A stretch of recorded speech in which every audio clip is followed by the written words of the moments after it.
Hi everyone, my name's Joanna. This is the assignment for Art 111 for Mr. Robertson's class in regards to the Renaissance project.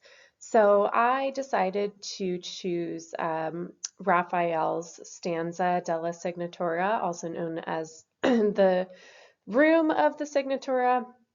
This is a collection of four of his fresco paintings that he first did when he started doing work in the Vatican for Pope Julius II. And I thought it was an incredible, harmonious blend of so many different elements of human knowledge. And I just love how he really allowed everything to have unity, even though each element is so unique. So it's a bit of a formal analysis on each of the four paintings within the Stanza della Signatura, but this is also a deep dive into the room as a whole because they all kind of blend together. So here we go. All right, so the room of the Signatura, it is composed of four of Raphael's most famous fresco paintings in the Vatican. There's the School of the School of Athens, the Disputation of the Holy Sacrament, the Parnassus, the Cardinal Virtues, and then we cannot forget to mention the ceiling as it kind of ties everything together. So this room was the library for the Pope and beautifully represents the harmonious blend of Christian teaching and Greek philosophy. It contains four frescoes that blend together as one room to convey the complexity of human knowledge that Raphael really wanted to encompass by the fields of philosophy, theology, poetry, and justice. And he was commissioned by Pope Julius II to decorate the Apostolic Palace in the Vatican City. This was in the year 1509. The Room of the Signature was actually the first fresco paintings that he completed in his 8-year project, and it really exemplified the prestige of Raphael's work in the height of the Renaissance. He was so young at this time, too. So taking a look at our first painting here, we have the School of Athens. This is a tribute to Greek philosophy, and you'll see in the center here we have Aristotle and Plato, and so they're really the center point of the painting.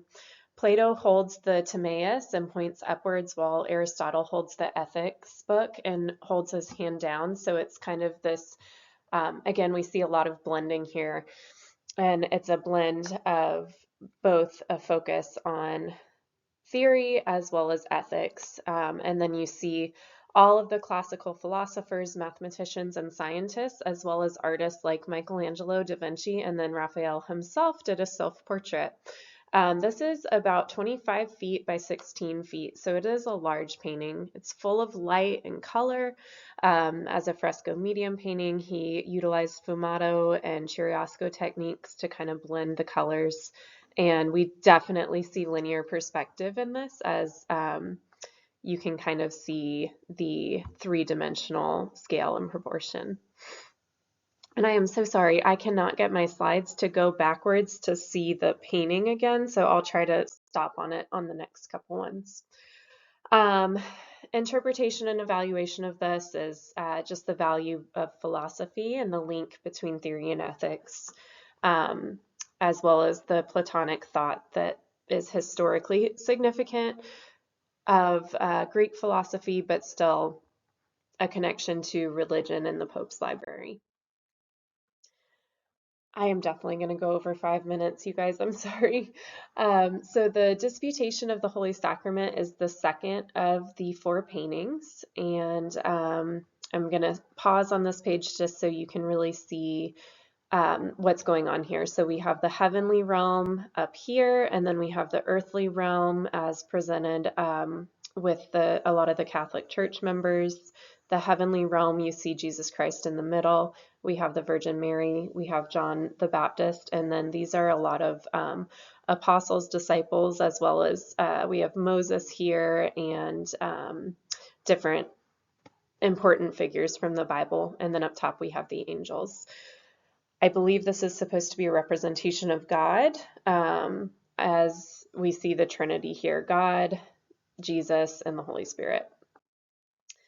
And so it's the same size as the School of Athens. It sits opposite wall of the School of Athens, and so I think it's an amazing depiction of both the importance of religion as well as blending that with the importance of philosophy. The significance is certainly shown on the holy texts, and in the time of Renaissance, the disputation would have suggested the eschatological situation announced beforehand by the liturgy, which is essentially saying that the importance of the sacrament, the Holy Sacrament, and being part of the Catholic Church. All right, next we got our third painting. This is the Parnassus, and this is actually representative of the sphere of poetry. And so right there in the middle, oh, shoot, I'm sorry. There in the middle, you have Apollo, and then we also have our great writers of the ancient world, muses, poets, and we're also going to see Calliope here. We see musical instruments, we see nature, and there's a lot of symmetry in this piece, and as we see harmony between all of the different forms of art. And this is actually the only painting in the stanza with a female nude on it, as seen by Sappho's in the bottom. And so I think it was just a significant form of art for Raphael, and he wanted to include it in that. So next we have our cardinal and theological virtues, and this is the last of the four in the stanza della Segnatura. I'm not going to speed through this one so you can see it, but it is supposed to represent the virtues both of the canon law of the church as well as the civil law. And so the three cardinal virtues are fortitude, prudence, and temperance, and the three theological virtues are charity, hope, and faith. And those are each represented by women and putti, which are actually like baby angels. So I found this one really unique because Raphael really incorporated a lot of female figures, which in his other frescoes you mostly see males. There's a big oak tree which symbolizes strength and alludes to the della Rovere family, which is who Pope Julius II belonged to.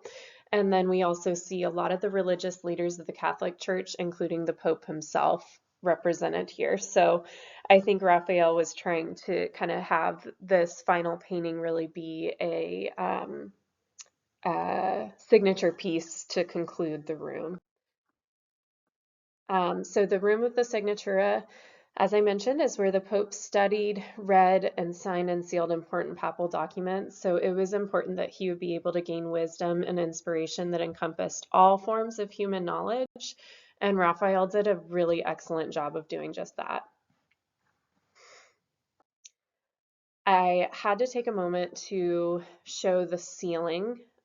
So all four of these frescoes are connected across a beautiful ceiling, and each of the four paintings between the School of Athens, the Disputation of the Holy Sacrament, the cardinal virtues, and then, I'm sorry, the cardinal and theological virtues, and then the poetry. So he also has each of the ceiling tiles to represent this as well. So we see our philosophy, ceiling tile, theology, poetry, and justice. And again, I just find it amazing that each of these are actually women that are represented, because you don't often see that in the other frescoes by Raphael or any of the Renaissance paintings at that time. These are my references. These all attribute to the information that I received for each of the slides. And then I have my picture references here.